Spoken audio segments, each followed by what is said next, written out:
Independence Day Resurgence. Apparently they went through lots of other words beginning with R before they decided Why? it was... No, because, you know... Resurrection, Resurrection, return... revolution, return, revulsion, rerun. I almost said the wrong R word then, but no. But lots of... Did you? Were you nearly led into murky waters? Was it never Independence Day 2? I'm sure that there was a working title of Independence Day. But although, funnily enough, if you remember, the first one was referred to as ID4. Remember that? Because it was 4th of July. The abbreviation for Independence Day, the first film when it came out, this is so long ago. This is the most incredible thing is probably the target audience for Independence Day Resurgence weren't born when Independence Day was in cinemas and was referred to by everybody as ID4 because it was 4th of July. Which is Independence Day. I No, I'm sorry. I'm saying because you're looking at me like I'm saying. Yeah, no, something that's I completely forgotten stupid. that. I'd forgotten that. So the abbreviation for Independence Day was ID4. You don't remember that? Have they come back then?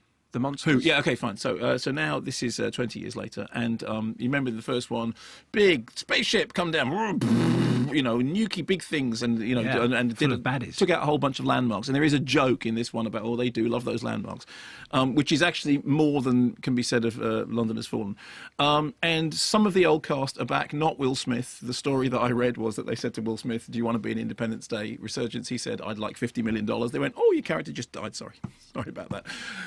Never mind. I don't know whether it's true. It's on the internet. It might not be true. But the generally received story was that he was too expensive. Because obviously, since then... If it's on the internet, Mark. It's undoubtedly not true.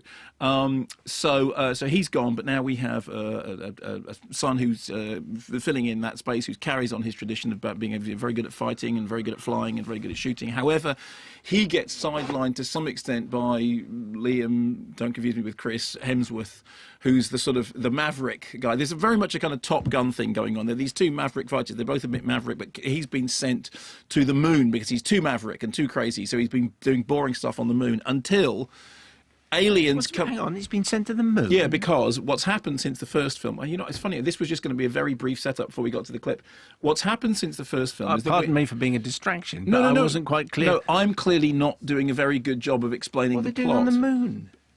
I'm just about to tell you. Okay, but the moon.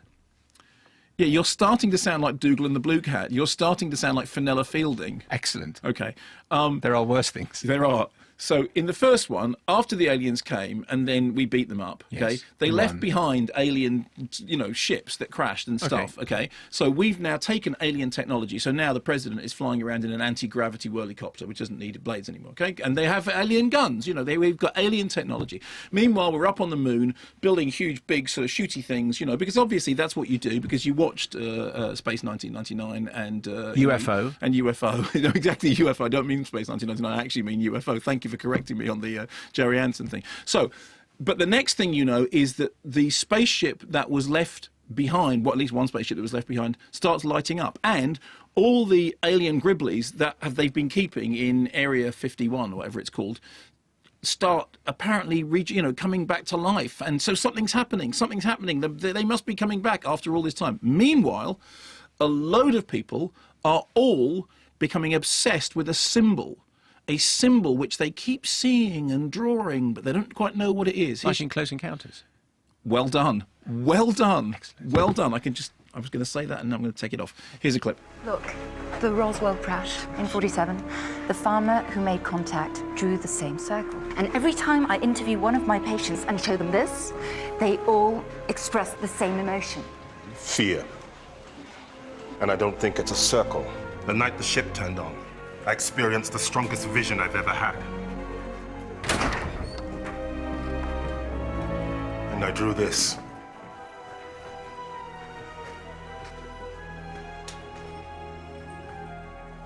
That's incredible. How'd you decipher so much of their language? They were hunting us. We had to learn how to hunt them. My word. Yeah, exactly. All very honest. So, and then... well, pretty much as before, you know, great big aliens. They come back. They come back. And lots of people on Earth, lots and lots of different intertwining stories that we have to keep leaping from one story to the next because it's a, you know, diverse and dispersed. Is there a couple who've just broken up? Is there a relationship in trouble? Rebellious teenager who goes a little bit too far? That kind of thing. No, but you're in sort of the right ballpark. The thing that... Okay, so here's the thing. So I have a very, very special place in my heart for Independence Day, not least because you may remember years and years ago, I had a back problem and I was hospitalised with it. And I spent several weeks in hospital having back surgery, and it was not good. And the first film that I saw when I came back from that was Independence Day. And because I couldn't sit down, I had to stand at the back of the cinema. And Independence Day is not a short film, okay? And the thing I remember most about it was never being bothered by having to stand up through the whole film. We're just thinking, this is great. This is just great. It's funny and it's brilliant and it's and it's self-aware, and I really enjoyed it. And I don't care what anybody says about Independence Day. Actually, I think most people generally love Independence Day. You loved Independence Day, right? I did. It's really, really good fun. Welcome to Earth. Yes. So I went into it, and then of course Mars Attacks, which is actually better, but there we go. And then so I went into Independence Day Resurgence kind of worried that what they were going to do was to tarnish the memory of the first film, and they haven't done that. And if you've seen the reviews that have come out so far, some of them have been like 4 out of 5. People generally like it. There have been some other really, really stinky 1-star reviews. Some people really, really hate it. My feeling about it is the absolute definition of the word meh. It's not great.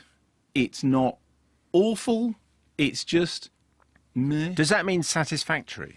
No. Well, no, because giving an Ofsted report. Satisfactory would have been something that, I mean, what happened was, as I was watching it, I started thinking of all the things that have happened that it reminded me of. So everything is in. So, for example, I mean, you said, for example, that Close Encounter style thing, but it opens with the kind of, coming in from outer space with radio signals, which reminded me of Contact. Then you get the sort of the spaceship designs, which when they're on the moon are kind of like, UFO or Moon Base Alpha from Space 1999 with a little bit of 2001. Then you get the ominous skyscapes with the broiling clouds, which are very sort of post-Godzilla. Then you get the dogfights, which are absolutely straight out of Star Wars. Then you get the post-Avengers, scenes of destruction and that sort of thing happening, which is very post-Avengers. Then you get the post-Alien aliens, and in fact the post-Aliens bigger alien. And there's just an awful feeling all the way through of having seen all of this before, and I don't just mean in Independence Day, I mean everywhere else. Now, that said, there are pleasures to be had. The greatest pleasure, of course, being Jeff Goldblum, who isn't in the film enough as far as I'm concerned. I mean, frankly, I would have spent the whole film just staying with Jeff Goldblum's character, allowing him to do that weird thing that he does, which is talk as if, somebody once said that what Christopher Walken does when he gets any script is he puts it into a computer which takes out all the punctuation, and then he just reads the words in any... Well, Jeff Goldblum has that cadence, the way in which Jeff Goldblum speaks. Well, it's lovely. Every minute it's on screen, it's lovely. But unfortunately, because there's so much other stuff going on, there isn't very much of it. You remember in 22 Jump Street, they kept making the joke about, we're going to do this exactly the same as before. No, exactly the same as before. And that joke kept coming to my mind as you saw this film unfolding. Yes, it's bigger. They keep making jokes about it being bigger. They keep making jokes about that's definitely bigger than the last one. That's definitely bigger than the last one. In fact, there is one very, very sort of good moment in which they talk about the spaceship is arriving. It says it's arriving over the Atlantic. Which part? Well, all of it.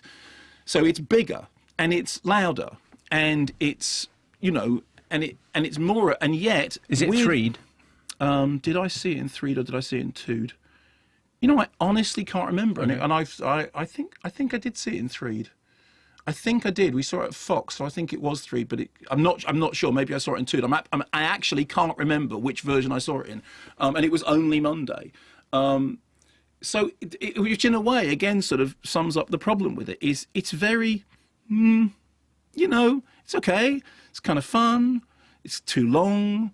Kind of doesn't have any coherence. It doesn't make any sense whatsoever, but that's fine. It keeps referring back to itself and to other, particularly the gags about the landmarks and all that sort of stuff, but not in a way which is really sort of rip-roaringly sly or funny. It's just, And I think, I got to the end of it and I thought, okay, fine. Well, that hasn't in any way tarnished the memory of the original because it feels so much like a footnote. I mean, a not unenjoyable footnote in places.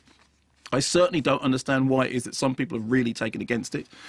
I don't quite understand why other people have lauded it and said that it's really great fun and really smart, because I don't think it is. I honestly think it is. You saw it in 3D, apparently. But, did I? So at least that means that it wasn't intrusive or bad or annoying. Didn't even notice.